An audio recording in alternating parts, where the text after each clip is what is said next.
జాగ్రత్త.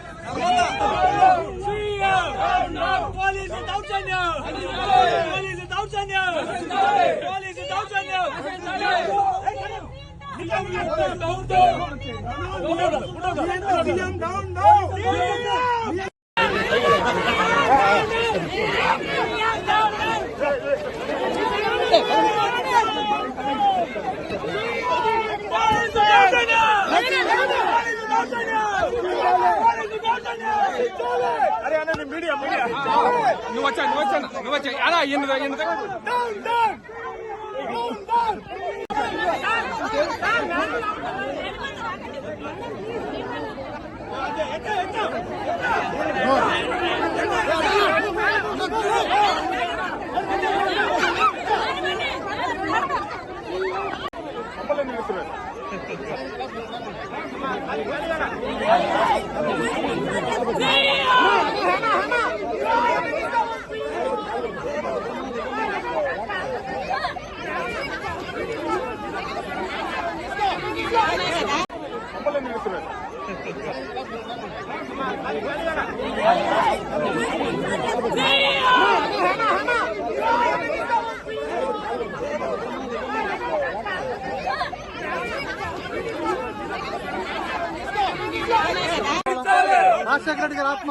రాజశేఖర రెడ్డి గారి ఆత్మ ఎలా తీసుకుంటారు? చెప్పండి. నిజంగా ఈ బాధ చెప్పండి మేడం, మీరు ఎలా ఫీల్ అవుతున్నారు? అమ్మ ఎలా ఫీల్ అవుతుంది, నాన్న ఎలా ఫీల్ అవుతాడు ఈ సంఘటన చూసి? ఆయన ఆత్మ శోభిస్తూనే ఉంటది, అమ్మ కూడా బాధపడతారు. ఈరోజు రాజశేఖర రెడ్డి బిడ్డ పోరాటం చేస్తుందంటే ఎందుకోసం చేస్తుంది? ఆంధ్ర రాష్ట్రంలో బిడ్డలకు ఉద్యోగాలు రావట్లేదని పోరాటం చేస్తే కనీసం సెక్రటేరియట్ లో రిప్రజెంటేషన్ ఇవ్వడానికి కూడా ఈరోజు హక్కు లేదు, మాట్లాడడానికి స్వేచ్ఛ లేదు, జర్నలిస్ట్ రాయాలన్నా కొట్లాడాలన్నా స్వేచ్ఛ లేదు. ఈరోజు కనీసం సెక్రటేరియట్ లో రిప్రజెంటేషన్ తీసుకోవడానికి ముఖ్యమంత్రి లేడు, హోంమంత్రులు లేరు, డిప్యూటీ చీఫ్ మినిస్టర్లు లేరు, మంత్రులు లేరు, కనీసం సీఎస్ కూడా లేరంటారు. ఇక వీళ్ళకి ఏం చేతనైంది? పరిపాలన చేతనైందా?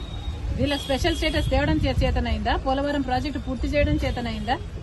విశాఖ స్టీల్ ప్రైవేటైజ్ అయిపోతుంటే దాన్ని ఆపడం చేతనైతుందా?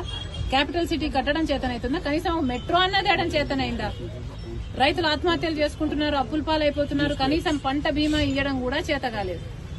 బిడ్డలు ఆత్మహత్యలు చేసుకుంటున్నారు, ఉద్యోగాలు లేవు, నోటిఫికేషన్లు ఇవ్వడం కూడా చేత కాలేదు. రాజశేఖర రెడ్డి గారు వదిలి వెళ్లేసిన ప్రాజెక్టులు పూర్తి చేయడం కూడా చేత కాలేదు. మరి ఇదేనా రాజశేఖర రెడ్డి గారి వారసత్వం అంటే? ఆలోచన చేయాలి. ప్రజల కోసం కొట్లాడుతున్నాం మేము ఈ రోజు కనీసం కనికరం లేకుండా, మహిళలను చూడకుండా రాత్రి నన్ను పార్టీ ఆఫీస్ లోనే ఉండేటట్టు చేశారు. ఇది పాపం కదా? ఒక ఆడపిల్లని ఇలా చేయడం పాపం కదా? పాపమే. ఆంధ్ర రాష్ట్ర ప్రజలకు, ఆంధ్ర రాష్ట్ర యువతకు చేస్తున్నది వీళ్ళు పాపమే. ముఖ్యంగా ప్రతిపక్షాలు, జర్నలిస్టులు ఇంతగా కొట్లాడుతున్నా కూడా కొట్లాడ కనీసం వీళ్ళ చిత్తశుద్ధిని కూడా ఈ రోజు గౌరవించకుండా ఈ రోజు ఇట్లా గాయపరిచి. మేడం, మీ ఆర్కే గారు మళ్ళీ జాయిన్ అయ్యారు మంగళగిరిలో. అబౌట్ స్టూడెంట్స్ ఈ రోజు యువత గురించి మాట్లాడదాం. రేపు రండి, రేపు అడగండి, రేపు చెప్తాం. కానీ ఈ రోజు 2,30,000 ఉద్యోగాలు ఇస్తామని చెప్పి ఇయ్యలేదు, జాబ్ క్యాలెండర్ ఇస్తామని చెప్పి ఇయ్యలేదు, 23,000 మెగా డిఎస్సీ అని చెప్పి ఈ రోజు దగా డిఎస్సీ 6,000 ఇచ్చారు. అది కూడా 26 రోజులు టైం ఉండగా ఇచ్చారు. పిల్లలు ఎలా ప్రిపేర్ అవ్వాలి? అసలు ఈ ప్రభుత్వానికి మనసే లేదు. ఉండను బండను మీ చేతి గాయం ఎవరు? పోలీసులు ఇంకెవరు చేస్తారమ్మా?